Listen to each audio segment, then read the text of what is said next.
Let me introduce the last guest comedian of tonight. I'm very happy to introduce him. All the way from South Sudan. Please clap it up for Akau Jambo, everybody. Get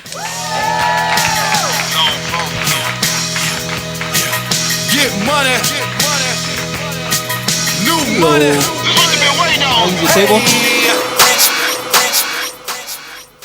Oh, how are you guys doing? You guys are good?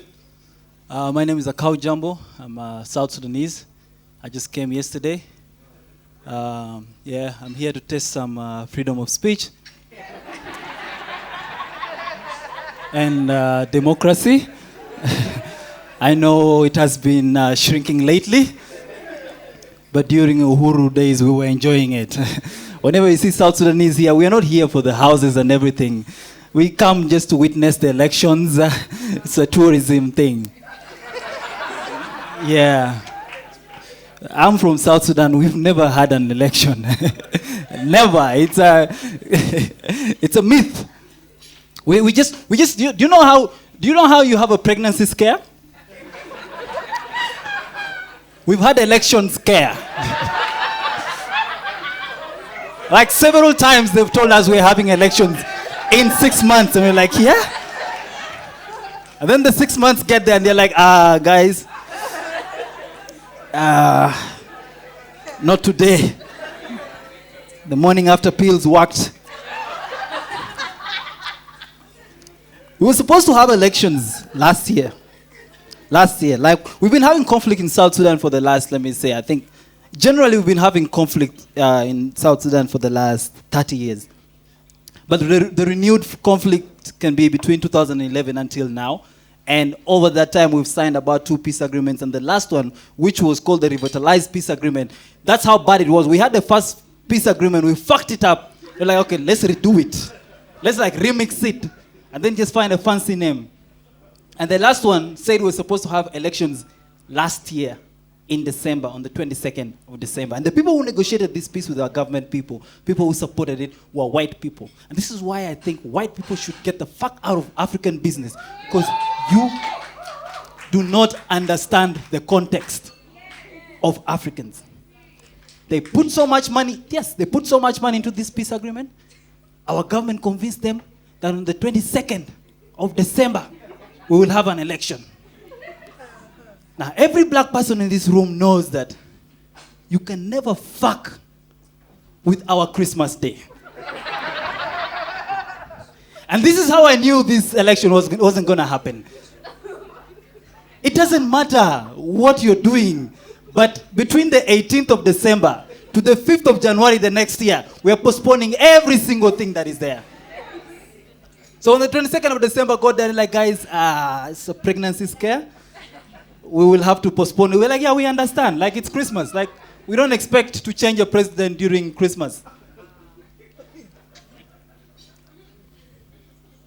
It's tough, man. You guys are on a different level. I enjoy it. I enjoy watching you guys. I mean, it's been crazy lately. Like, what you can say and what you can't say, it's been crazy lately. But I still appreciate that. You guys have a whole slogan that you chant in the middle of concerts and everything.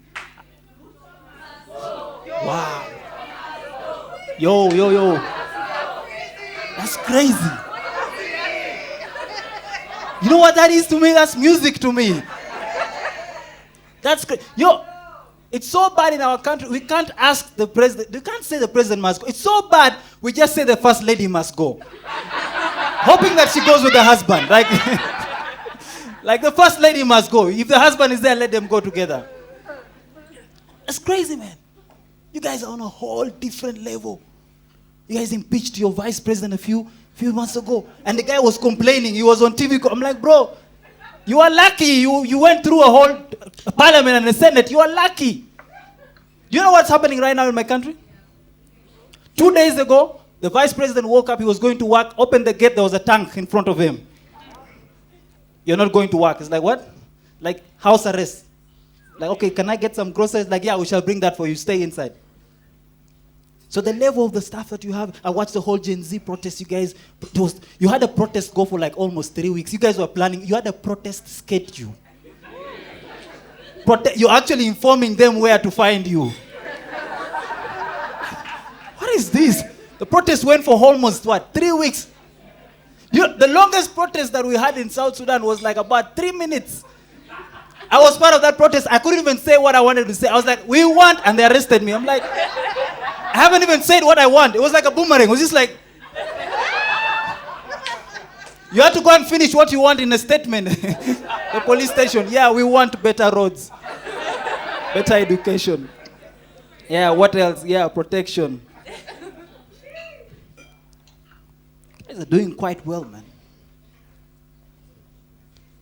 Have you ever listened to a song when you were a child, or maybe at some point, and then you grow up, or maybe after a few months, and the song start making sense to you, like where you are in life? Has it ever happened to you? So I was actually born in Kenya here, and I started my nursery and my pre-unit here. And when I was really young, we used to go to school. I went to Roysambo and Zimmerman Primary School, and we used to sing the national anthem of Kenya. Yeah? I don't remember it because it's been, I think it's around 2001 when I last sang it. I was like, you know how, my hand has to be up, sorry. You know how it goes? Yeah, it starts with God and something. And then I moved to Uganda, and I studied in Uganda, my high school, my university. And the national anthem is also the same. Oh, Uganda. Yeah. And then I went to South Sudan. And the national anthem is the same. It starts with God. And then looking through all these things, I'm like, yeah, now I understand why they all start with God. Like at some point, the whole East Africa region was like, the way we are going, we need God. We just need, we need God in everything we do. Like, how bad is it? So bad, man. So bad. We had the UPDF, like Uganda sent their whole army into South Sudan to go and like protect the civilians. And the civilians were talking about our oil fields and banks and everything. And people were furious. The first time they said that, South Sudanese were furious. The first time they sent the UPDF, it's like, how are you getting another country army involved in our business? We don't want this to happen. We don't want the Ugandans in our country. Furious. And then 2 days ago, your president also spoke to our president, and he was like, yeah, I'm going to send you an envoy, and I'm going to send you the troops. And we were okay with it, because we know Ruto lies. The army is not going to show up, we know. We know they're not going to be there.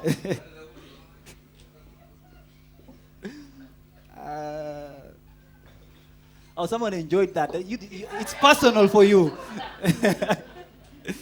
It's personal for you.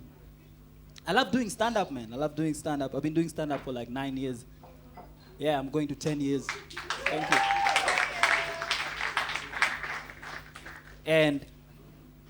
And stand-up has helped me tour around a lot. It's helped me move around. About 2 years ago, I went to Australia for the first time.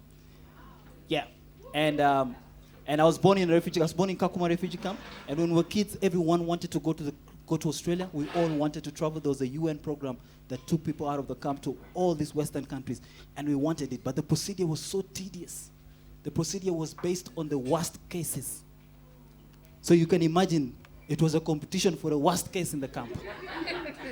Like if the first family goes in and tells the story of losing a family member in a grenade attack, yours has to be a nuclear weapon. That's the only way you're making it. But I started doing stand-up, and I traveled a lot. Then I went to Australia for the first time to do the comedy festivals. And I arrived in Perth, and my cousins picked me up. And for the first time in my life, I actually experienced racism. I'd never seen what racism was. I only saw it in the movies. It was the first time in my life. So my cousin picks me up at the airport. I landed like a bit late. My cousin is like, you know what? You're still jet lagged. You won't sleep anyway. Let's go to the club. Then later on, you go home. I'm like, cool. So I have my bags in the car. We go to the club. We're having a good time. Dancing, drinking, having a good time.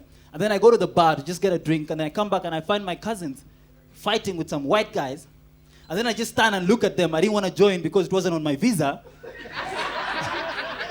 My visa said visit, not fight. So I was just watching them. And then while I was standing there, one of the white guys looked at me and was like, you, go back to where you came from. I was like, bro, I just landed now. I still have my bags in the car. Like I am not.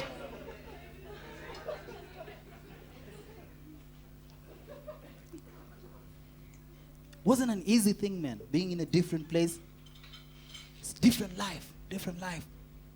I saw how things are crazy out. You know, in Western countries, to even get a small document like this, you have to go through so many, you have to fill up so many things. Like a driving license, you have to do so many things in all these different countries.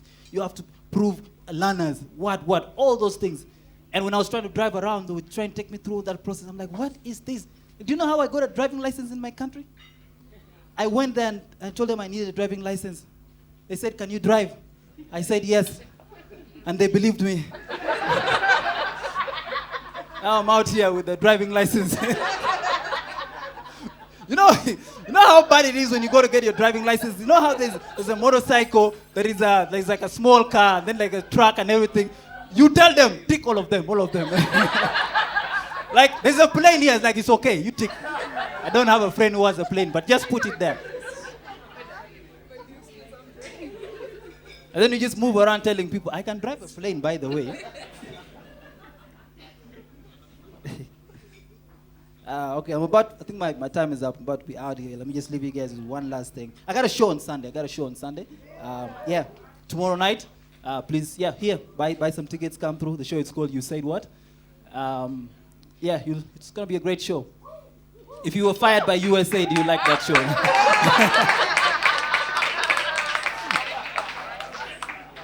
You're going to like that show.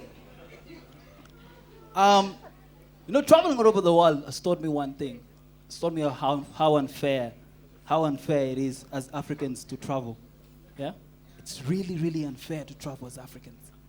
Like, do you know the things that a South Sudanese person, as I saw, there's a time the Kenyans were complaining that the American embassy takes a lot of money and never returns and never gives you guys visas. Like, where you have to go. Where are you from, my brother, if you don't mind me asking? From Sweden. All right. What did you have to do to come to Kenya? Just go online and book a flight, yeah? Yeah. Do you know the things I have to go through? To travel to Sweden, I have to first apply for visa. I have to show my bank statement, show land, show active relationship, something to show that I will come back to my country. All those things, I have to prove them before I go to Sweden. But for you just have to book a plane and land at the airport, and there will be a group dancing for you. You are welcome. Very unfair. And as a black, I actually miss the days. When black people traveled all over the world without having to get a visa. You guys remember those days? When you just get on a ship, get on a ship and the ship goes for months. You don't miss those days? They don't even ask you for yellow fever. You just have to pick cotton and you live there forever. My name is Akau Jambo. If you enjoyed this, please come through tomorrow night. Thank you so much. Rich boy sitting there, all the haters want to check. Tight, don't slick, just bought a Cadillac. Keep it going for Akau, everybody.